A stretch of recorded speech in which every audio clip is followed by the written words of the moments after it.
اللہ انصاف اور احسان کرنے اور رشتہ داروں کو خرچ سے مدد دینے کا حکم دیتا ہے، اور بے حیائی اور نامعقول کاموں سے اور سرکشی سے منع کرتا ہے، اور تمہیں نصیحت کرتا ہے تاکہ تم یاد رکھو۔ اور جب اللہ سے عہد کرو تو اس کو پورا کرو، اور جب پکی قسمیں کھاؤ تو ان کو مت توڑو کہ تم اللہ کو اپنا ضامن مقرر کر چکے ہو، اور جو کچھ تم کرتے ہو اللہ اس کو جانتا ہے۔ اور اس عورت کی طرح نہ ہونا جس نے محنت سے تو سود کاتا پھر اس کو توڑ کر ٹکڑے ٹکڑے کر ڈالا،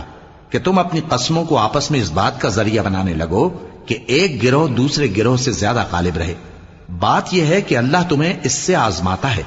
اور جن باتوں میں تم اختلاف کرتے ہو قیامت کے دن اس کی حقیقت تم پر ظاہر کر دے گا۔ اور اگر اللہ چاہتا تو تم سب کو ایک ہی جماعت بنا دیتا، لیکن وہ جسے چاہتا ہے گمراہ رہنے دیتا ہے اور جسے چاہتا ہے ہدایت دیتا ہے۔